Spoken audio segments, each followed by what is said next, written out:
माहौलियात को हम समझते ही नहीं है कि इससे हमारी मईशत पे कोई फ़र्क पड़ता है। बचपन में कभी उस वक़्त दादियाँ, नानियाँ बताया करती थी कि पानी ज़ाया नहीं करें, खाना ज़ाया मत करें, दरख्त लगाएँ, पौधों को मत तोड़ें। ये घरों से चीज़ें शुरू शुरू होती हैं, घरों से मिलती हैं। प्लास्टिक के बगैर भी हम जीते थे। नॉर्थ में आपके शदीद सैलाब आए होते हैं, ड्रॉप आया होता है, लेकिन साउथ से टूरिस्ट फिर भी जाते हैं, इवन दो वार्निंग्स मौजूद होती हैं, क्योंकि एक कॉन्फिडेंस बिल्डिंग एक्सरसाइज़ नहीं है गवर्नमेंट और अवाम के बीच में। कैसा मुल्क है कि जहाँ पे पहले से मौजूद जो हमारे हरियाली वाले एरियाज हैं या जो हमारे ग्रीन फार्म लैंड्स हैं उनको हम खत्म करके कंक्रीट के जंगल बना रहे हैं और हम सहरा में जाके ग्रीनरी कर रहे हैं। बुराई वहाँ है जब आपके मुल्क में डेवलपमेंट को समझा जाता है कि सिर्फ बिल्डिंग्स बनाते जाओ, ना उसकी इन्वायरमेंट इम्पैक्ट असेसमेंट कराओ, किसी से भी एनओसी ले लिया जाए।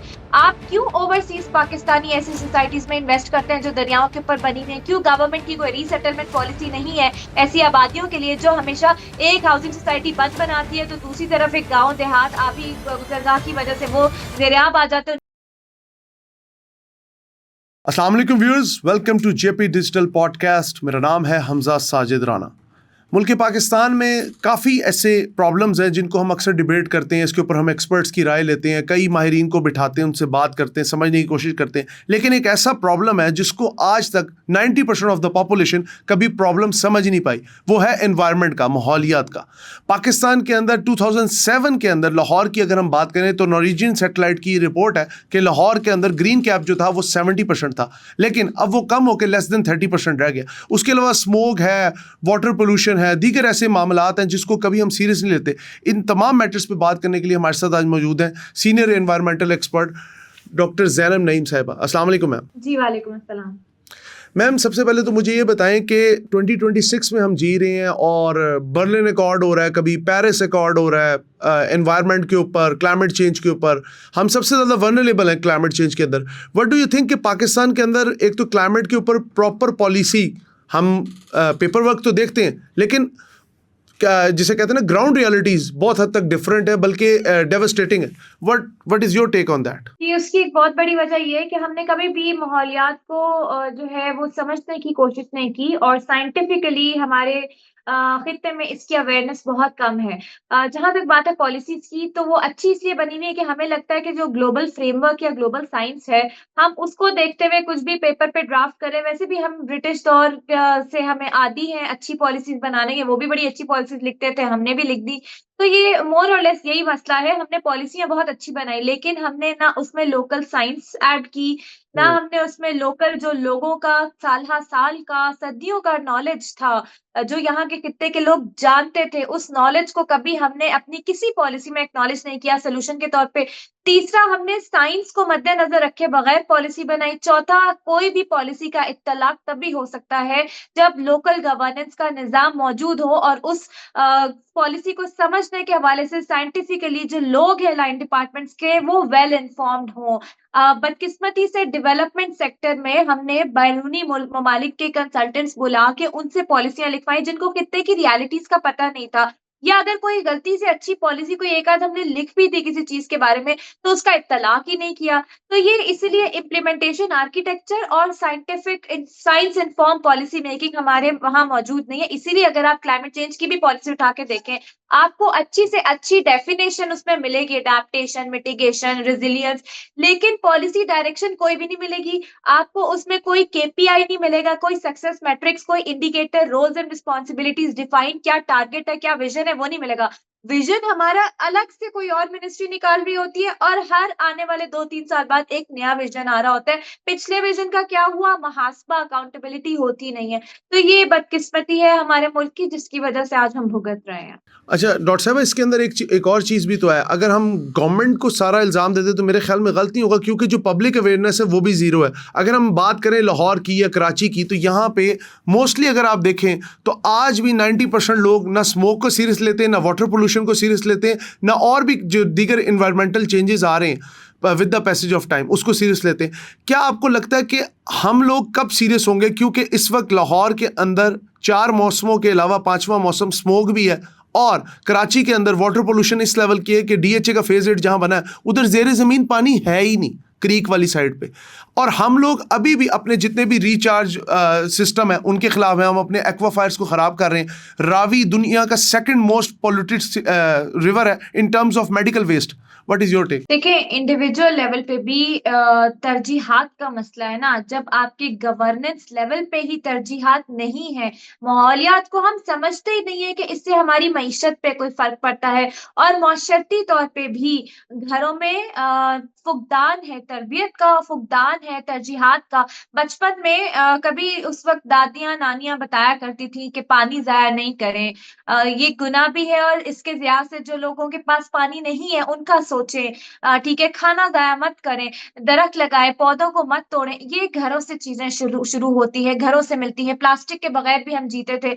अभी शायद बहुत ज़्यादा फ़ास्ट पेस दुनिया चल रही है, सोशल मीडिया का दौर है, इसीलिए शायद हम लोगों ने इन चीज़ों को सोशल मीडिया के लिए ही छोड़ दिया है, कि इसी वजह से जो है अवाम की भी तरजीहात नहीं है। अब इसकी एक छोटी-सी मिसाल है, नॉर्थ में आपके शदीद सैलाब आए होते हैं, ग्लोफ आया होता है, लेकिन साउथ से टूरिस्ट फिर भी जाते हैं, इवन दो वार्निंग्स मौजूद होती हैं, मना किया जा रहा होता है, फिर भी क्या एडवेंचर करना है, क्योंकि एक कॉन्फिडेंस बिल्डिंग एक्सरसाइज नहीं है गवर्नमेंट और अवाम के बीच में। अवाम का ना ट्रस्ट है, और इसमें प्राइवेट सेक्टर भी समझ रहा है, जब गवर्नमेंट का कोई लेना देना नहीं, अवाम को फर्क नहीं पड़ता, तो फिर हम भी इसमें क्यों कूदें। तो ये तरजीहात का मामला है। हमें अपनी जब तक गवर्नेंस लेवल पे क्लाइमेट एनवायरनमेंट आपकी डेवलपमेंट की तरजीह नहीं बनेगा, तब तक लोकल लेवल पे इस चीज को समझा नहीं जाएगा। और जो आप टेक्निकल कैपेसिटी की बात कर रहे हैं, मैं जो बात कर रही थी कि हमारी पॉलिसियां कंसल्टेंट्स के थ्रू बनी हुई हैं इंटरनेशनली, क्योंकि जो हमसे पहले की जनरेशन है उन्होंने क्लाइमेट एनवायरनमेंट की साइंस को इतना पढ़ा ही नहीं। वो डेवलपमेंट स्टडीज पढ़ के जरूर आए हुए हैं,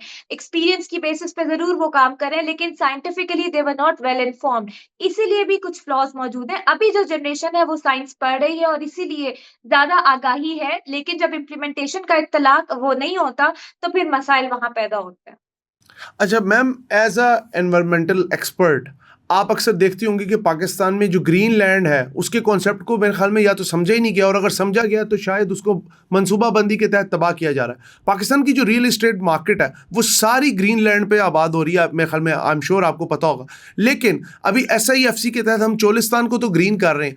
हम कैसा मुल्क है कि जहाँ पे पहले से मौजूद जो हमारे हरियाली वाले एरियाज हैं या जो हमारे ग्रीन फार्म लैंड्स हैं उनको हम ख़त्म करके कंक्रीट के जंगल बना रहे हैं, और हम सहरा में जाके ग्रीनरी कर रहे हैं। ये क्या दीवाने का ख्वाब है, या ये हमारी पॉलिसीज ही इस तरह की? पूरी दुनिया में सहराओं में ग्रीनरी का कॉन्सेप्ट तो मौजूद है। सारी दुनिया ट्राई करती है, जहां जहां सहरा है, चाइना को ले लें, सबसे हमारे पास मिसाल है। वहां इतना बड़ा जंगल उन्होंने इतने बड़े लेवल पे लगाया कि वहां क्लाइमेट चेंज होना शुरू हो गया। अभी रिसेंटली जो डेजर्ट में लगाया उन्होंने, इसी तरह से सहारा डेजर्ट में भी ये चीजें हो रही है। तो वो उसमें कोई बुराई नहीं है कि आप सहरा को ग्रीन करें। बुराई वहां है जब आपके मुल्क में डेवलपमेंट को समझा जाता है कि सिर्फ बिल्डिंग्स बनाते जाओ, ना उसकी इन्वायरमेंट इम्पैक्ट असेसमेंट कराओ, किसी से भी एनओसी ले लिया जाए। रियल एस्टेट को आप बेलगाम छोड़ दें, हालांकि आपके लॉज मौजूद हैं कि आपने आबी गुजरगाहों पे कंस्ट्रक्शन नहीं करनी, लेकिन इत्तलाफ नहीं करना। एक्सपेंशन होती जाए कमर्शियल जोन्स की, हाउसिंग सोसाइटीज की, दरियाओं के ऊपर, रादर दरियाओं के अंदर, कि दरिया तो सूखा पड़े आप कर दें। तो जब डेवलपमेंट हमारे लिए ये होता है ना कि रियल एस्टेट होता जाए, जंगल काटना इट्स ओके। हालांकि जब आप ग्रीन की बात करते हैं ना, तो आप एक दरख्त काटने से पहले और उसको लगाने के बाद फीजिबिलिटी स्टडी उसी तरह करते हैं जैसे आप एक बिल्डिंग बनाते हैं और उसके लगाने के बाद कर रहे होते हैं। गिराने के लिए भी स्टडी होती है। तो दरख्त हमारे लिए एक क्रिटिकल इन्वायरमेंट इंफ्रास्ट्रक्चर नहीं है। यहाँ फिर बात आती है, आगाही नहीं है, और दूसरी तरजीह नहीं है। तीसरा, आज तक आपकी किसी क्लाइमेट और माहौलियात की पॉलिसी और प्लानिंग में रियल एस्टेट को शराकतदार बनाया ही नहीं गया, वो इंपॉर्टेंट स्टेक होल्डर समझा ही नहीं गया। आप क्यों ओवरसीज पाकिस्तानी ऐसी सोसाइटीज में इन्वेस्ट करते हैं जो दरियाओं के ऊपर बनी हुई है? क्यों गवर्नमेंट की कोई रीसेटलमेंट पॉलिसी नहीं है ऐसी आबादियों के लिए जो हमेशा एक हाउसिंग सोसाइटी बंद बनाती है तो दूसरी तरफ एक गांव देहात आबी गुजरगाह की वजह से वो जेरियाब आ जाते हैं, उनकी जमीनें डूब जाती हैं? क्यों हमारे लिए हमारा किसान तरजीह पे नहीं है? ये फिर अगेन वही मसला है कि वेस्टेड इंटरेस्ट है, इकोनॉमिक वेस्टेड इंटरेस्ट, और हम समझते हैं मईशत हमारी ऐसे ही रहेगी सदाबहार, बेशक माहौलियात तबाह होती जाए, लेकिन एक सैलाब आपको 30 साल पीछे ले जाता है। ये जब तक आपके टेक्निकल लोग मौजूद नहीं होंगे, right person for the right job, तब तक ये मामला चलते रहेंगे। डॉक्टर साहब, you are talking about floods.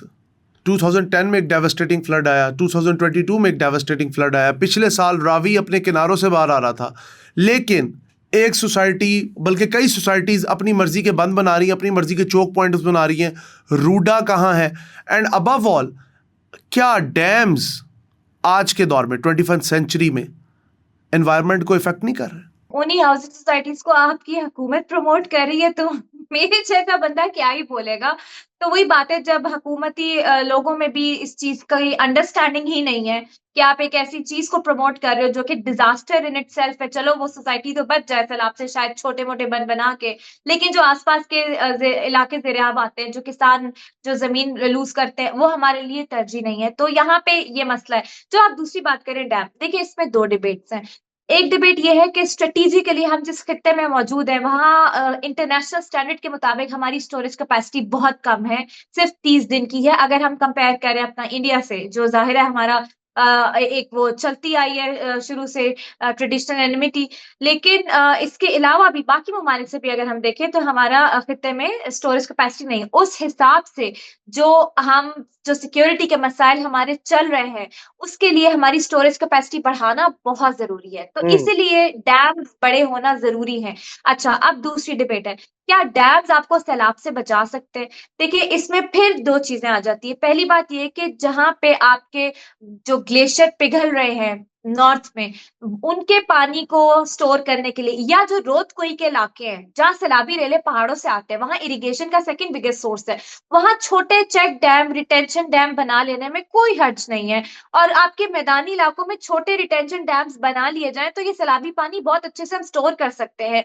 तो बड़े डैम्स इन सैलाब नहीं रोकते, छोटे डैम्स वो भी प्लानिंग के साथ रोक सकते हैं, जहाँ पे उनकी कंस्ट्रक्शन की जा सकती है। हाँ, लेकिन हमेशा डैम आपका सैलाब को नहीं रोक सकता, ये अलग चीज़ें हैं। डैम के और पर्पसेज़ होते हैं, छोटे लेवल पे तो बेनिफिट दे सकता है टेम्परेरीली, लेकिन बड़े लेवल पे अगर आप ये कह रहे हैं कि ये सैलाब को रोकेगा, तो नहीं, वो अक्सर नुकसान भी हो जाते हैं। तो इसीलिए हमें स्ट्रैटेजिकली इस डिबेट को लेके चलना है कि डैम क्यों ज़रूरी है हमारे लिए, क्यों बनाना ज़रूरी है, और दूसरा कि सैलाबों से बचने के लिए अर्बन रेज़िलियंस प्लानिंग ज़रूरी है, जिसमें आप स्टॉर्म वाटर ड्रेन, वो जो ज़ेरे ज़मीन पानी रिचार्ज करते हैं, छोटे डैम बनाते हैं, ड्रेनेज का निज़ाम इम्प्रूव करते हैं, ये सारी चीज़ें आती हैं। डैम उस कॉन्टेक्स्ट में लास्ट डिबेट है फ्लड्स के कॉन्टेक्स्ट। अच्छा डॉक्टर साहब, अब डिफॉरेस्टेशन पे आ जाते हैं और नेटिव ट्रीज पे आ जाते हैं। If we talk about Lahore, आज से करीबन अगर हम पीछे चले जाएं 30-40 साल पहले, तो मैंने जो अपना बचपन, अपना अर्ली चाइल्डहुड देखा कि लाहौर के अंदर बोर्ड के दरख्त होते थे, शीशम के होते थे,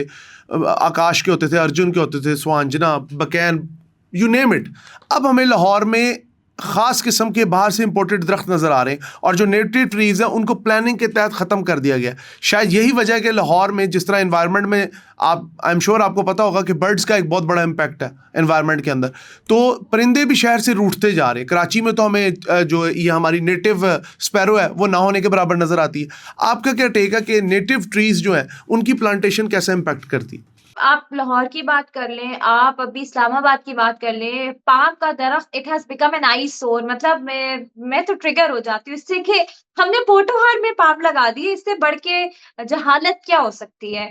तो फिर आप चिड़ियों की बात करें, हरे तोते जब मैं छोटी थी तो बहुत ज़्यादा कॉमन थे, अक्सर हम पकड़ते भी थे, तो घर में एज़ पेट कीप करते थे, लेकिन अब वो कहाँ नज़र आते हैं, नहीं नज़र आते आपको। तो इसके अलावा बहुत सारी फ़ाख्ताएँ बहुत कॉमन थी, अब नहीं नज़र आती। वो मैनाएँ बहुत ज़्यादा थी, अब नहीं नज़र आती, और ये एक इकोलॉजिकल डिज़ास्टर इन इटसेल्फ है, क्योंकि इन सारे परिंदों का बहुत अहम रोल होता है आपकी बायोडायवर्सिटी में।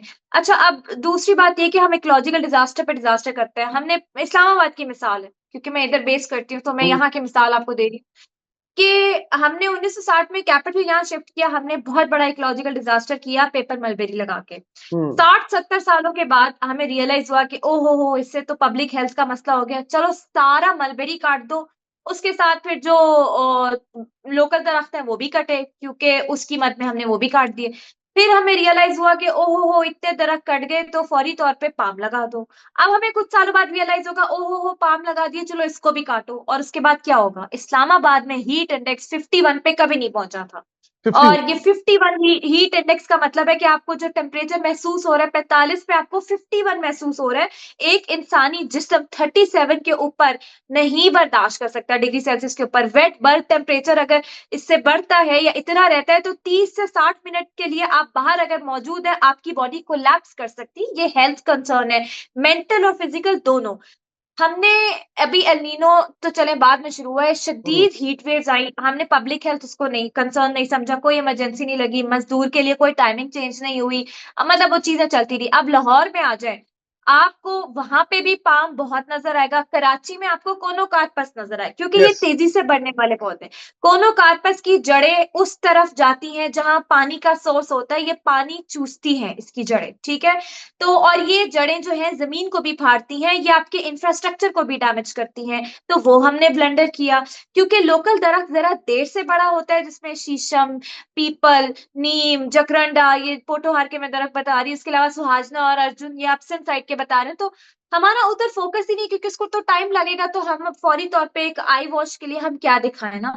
और अब इस बात को भी छोड़ दे, अब तो हम लिक्विड ट्री की तरफ आ गए कि गुलजान आबाद इलाकों के लिए हमें महंगे से महंगे वो डब्बा लगा दें, और उसमें यस। यस। केमिकल होता है तो उससे पोल्यूटेंट एब्जॉर्ब होगा। ये, तो ये यही इफ मेरा this is how sorry to this is cut. How we are planning, तो फिर आगे क्या बनेगा हमारा? ये तो सोच है हमारी।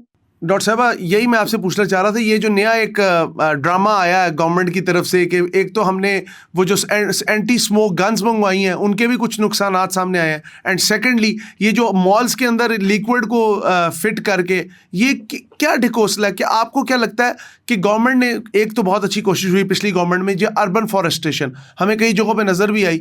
अब मैं इस चीज़ को रिलेट इसलिए कर पाता हूँ कि मेरा घर एक अर्बन फॉरेस्ट के बिल्कुल सामने है। तो क्या अर्बन फॉरेस्ट्री को हम बढ़ा के शहरों को रीडिजाइन कर सकते हैं? जहां तक गवर्नमेंट ऑफ पंजाब की बात है, तो पिछले 2.5 सालों में उनके कुछ इकदाम ऐसे हैं जो पहले कभी नहीं किसी ने लिए, और जो वाकई बहुत अच्छे थे।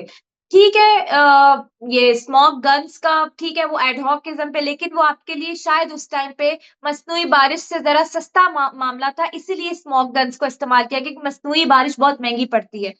तो मेरे ख्याल से जो इन्होंने वेस्ट कलेक्शन और कुछ चीजें बेहतर हुई हैं। लेकिन हाँ, अब मुझे भी हैरत इस बात पे है कि एक ऐसा मुल्क जो कर्जे में डूबा हुआ है, एक ऐसा मुल्क जिसकी आबादी मुसलसल बढ़ रही है, एक ऐसा मुल्क जहाँ पे सोशल 10,000 मसाइल है, वहां पे आप लिक्विड ट्री गुंजान आबाद लाहौर में गवाल मंडी में लगा के दिखाएं मुझे जरा, इचरे में लगा के दिखाएं, और मतलब इन साइट्स पे लगाएं आप जरा, और 2 दिन बाद उसके पुर्जे ना गायब हुए मुझसे, मैं फिर आपसे वेरी पूछूंगी। True, very you true. Can not you can not do this kind of innovative technology जिसका फायदा नहीं नुकसान है, क्योंकि आपकी इकोनॉमिकली आप इतनी महंगी टेक्नोलॉजी आपके लिए फिजिबल नहीं है, ये स्केलेबल नहीं है। आपको नेचर बेस्ड सॉल्यूशंस की तरफ जाना है, जिसकी लो कॉस्ट है। देखिए, एक मिसाल है छोटी सी, जहां इंडस्ट्रियल जोन्स होती है ना दुनिया में, स्मॉग, जहां पोल्यूशन के मसले, वहां उन्होंने सूरजमुखी बहुत लगाया होता। हम्म। अब मैं ये नहीं कह रही आप इधर भी लगा सकते हैं, ये साइंटिफिकली प्लानिंग की बात होती है। आप इस किस्म के पौधे, इस किस्म की चीजें करते हैं जो आपके लिए अफोर्डेबल है, स्केलेबल है, आपकी कम्युनिटी के लिए अंडरस्टैंडेबल है। कोई भी इंपोर्टेड एग्जॉटिक टेक्नोलॉजी आप नहीं लगा सकते। जहां तक बात है, अभी आपने दूसरी बात की, सॉरी, एक तो स्मोक गन्स की आप बात कर रहे थे। स्मोक गन्स के अलावा अभी देखे, आज ही सुबह मैं एक प्रोग्राम में बात कर रही थी, air pollution, air quality index अभी भी आपका लाहौर का भी कहाँ पहुंचा हुआ है, गंदा। पिंडी इस्लामाबाद का भी पूरी ये साल हर साल अब ये राउंड प्रॉब्लम बन चुकी है, ये कोई सीजनल नहीं रहा स्मोक का मसला। तो आपको सोर्सेस पे काम करना है कि कौन से सोर्स से पोल्यूशन है जिसको कंट्रोल करना है, जिसमें एक बड़ा सोर्स है जो घरों में फ्यूल बर्न किया जाता है, घरों में जो क्लीन कुकिंग की जब नहीं होती है फ्यूल्स, वो भी पोल्यूशन कॉज करता है। तो हमारा इस चीज पे क्लीन एनर्जी की तरफ क्या तवज्जो है, ये कुछ मामलात हैं। अगेन मुझे नहीं पता कौन इस किस्म की गाइडेंस दे रहा है, क्यों ली जा रही है, टेक्निकली वो सोल्यूशंस पे हम क्यों नहीं आ रहे जो हम कर सकते हैं, लेकिन ये हमारे बहुत बड़े मसाइल बन सकते हैं आगे। अच्छा, वेरी लास्टली मैम मुझे ये बता दें कि जिस तरह आपने अभी घरों की बात की और वहाँ पे फ्यूल बर्निंग की बात की, घरों के अंदर कौन से ऐसे पौधे हैं, जिस तरह हमने सुना है कि कई ऐसे पौधे हैं जो और कार्बन डाइऑक्साइड को बड़ी जल्दी एब्जॉर्व करते हैं और वो रूम बेस्ड प्लांट होते हैं, तो उनका तो हमें ज़्यादा फायदा होगा एज कम्पेयर टू हम कोई इंपोर्टेड एयर प्योरीफायर या ह्यूमिडिफायर लगाएं। तो वो कौन से प्लांट्स हो सकते हैं जिनको हम अगर घरों में ऐड करें तो घर का एनवायरनमेंट एटलीस्ट साफ हो सकता है? घरों में पहली बात तो ये कि आपको कुछ पेंट्स होते हैं जो पोल्यूशन कॉजिंग होते हैं। पेंट, पुराना पेंट, ये पेशावर साइड पे, केपी साइड पे बहुत बड़ा मसला है। बहुत ज्यादा ये कार्सिनोजेनिक पेंट हम इनको कहते हैं, लेडेड पेंट्स वगैरह, तो ये पोल्यूशन कॉजिंग होते हैं। दूसरा, अक्सर जो है इवन बड़े घरों में भी हमने कुछ खास किस्म के पत्थर लगाए होते हैं, वो भी डेंजरस होते हैं। हम एस्थेटिक्स के लिए लगा लेते हैं लेकिन कार्सिनोजेनिक होते। तो ये जो प्लानिंग और रेजिडेंशियल अर्बन प्लानिंग है ना, ये जीरो है हमारी, तो हम सोचते भी नहीं है कि ये किस किस तरह से ये बीमारियां पैदा कर रहे हैं। अच्छा, सेकेंडली जो पौधों की बात है, स्नेक प्लांट है, मुख्तलिफ किस्म के कैक्टाई हैं। इसके अलावा ये हमारा ये इसको क्या कहते हैं, एलोवेरा, एलोवेरा है।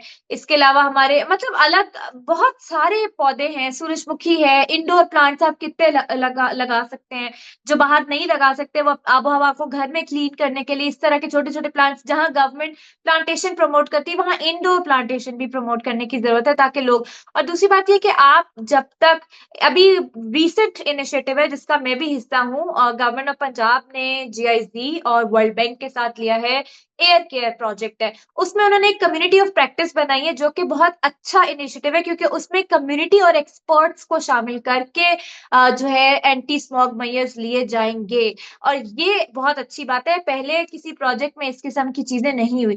तो जो अच्छी चीज है हमें अप्रिशिएट करना चाहिए, लेकिन बुरी चीज ये है कि हम एडहॉकिज्म की बेसिस पे, और वो जिसे कहते हैं ना मार्केटिंग, आजकल प्राइवेट सेक्टर पीछे रह गए, गवर्नमेंट बहुत बढ़ गई है यस, यस। PR और मार्केटिंग में।